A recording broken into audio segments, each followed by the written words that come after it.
Paul Finebaum was fired, in essence, by ESPN. War is over. War is over. This is Pete Nakos confirmed with On3 that Finebaum is effectively done with ESPN. They're not allowing him on any of the shows anymore. And he basically just is being blacklisted by the channel.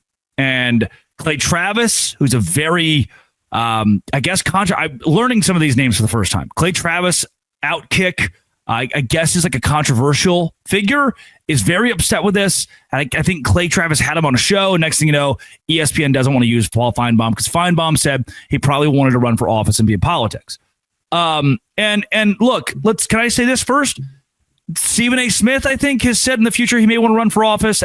People say that stuff all the time. I don't think at the base level of this, a human being deserves to be blacklisted by their job for saying, I want to run for office and represent our country or get votes from human beings. I don't care what side of the aisle you're on. I don't care if you're the Green Party or the Tea Party or whatever the parties are. If you say, I want to run for politics, your job shouldn't be like, you know what? No more for you. That's all I'll say on the political side of this, because I don't really care. I'm about as apolitical as it gets. I host the sports show. Here's the deal, though. War is over. This is a guy who has made his paycheck for years off of bashing the Big 12 conference, off of bashing the little man. This is a guy who has stood up and called the Big 12 conference the minor league, JV. Saying the Big 12 just, in essence, doesn't necessarily belong to the highest levels of college football. And the SEC is so much bigger and badder than the ACC. The SEC and then everyone else is his direct quote. Belittling Oklahoma State. Repeatedly being like, you know what? Oklahoma State is irrelevant in the national picture, regardless of their ranking or success. What about a couple of years ago when they almost made the college football playoff? Loves to use terms like hick or trailer park, generalizing about fan bases across the country from Michigan to the Big 12, non-SEC schools. He goes on his show, the Paul Finebaum show. I don't even know the Paul Finebaum show is a thing anymore.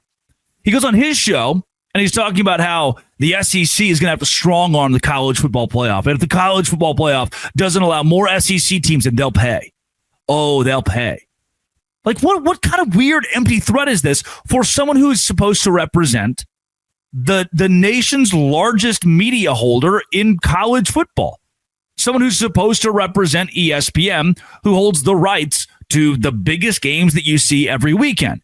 And a spokesperson for them, I don't care if you're a spokesperson for the SEC with SEC Network, a spokesperson for the ESPN family before anything else, says stuff all the time that's just bad. That's just wrong. That is a disgrace to the coverage ESPN is trying to put out because of the propaganda he's spewing. Have you watched that show? You know, like I host Locked On Big 12, okay? But I can admit to you the SEC's better by and large at football than the Big 12 conference. I don't mind doing that. It's okay. I can say that. And I know, like, I'm right. The SEC's better, and that's fine. The Big 10's probably better, and that's fine. The Big 12's deeper. But Paul Finebaum can't admit things.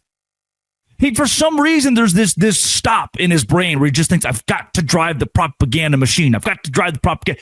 And losing a voice like that in college football is overall good for college football. Someone sold out for the money. They sold their soul for the money. The local radio host who had a funny show where the people would call into the show got a little bit too big and started saying things that just didn't make college football look good.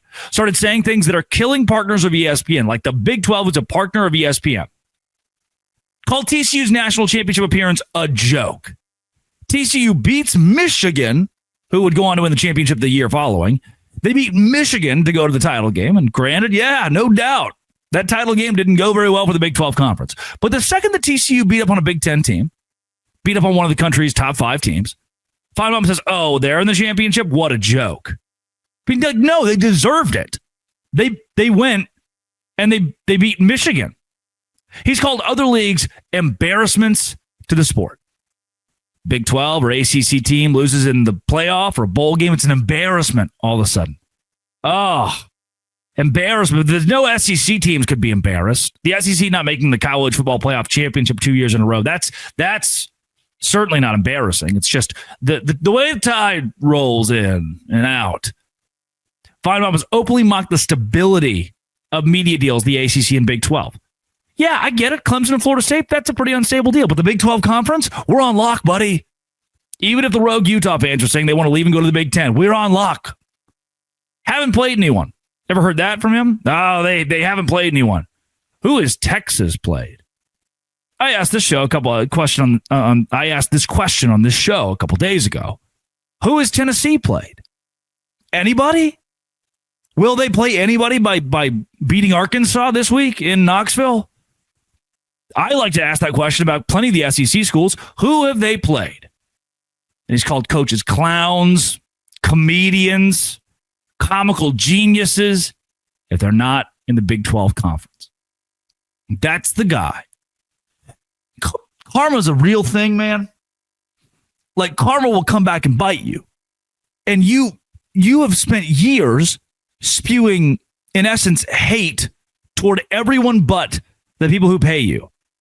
You have been a propaganda machine against what we love, what the everyday man loves about college football for years. And oh no, the second that you say, hey, I want to run for office, I don't think this was necessarily just the run for office thing. I think ESPN was thinking, oh yeah, good, okay, wow, well, he is a valued employee, one of our favorites, and now he's running for office. Must fire him.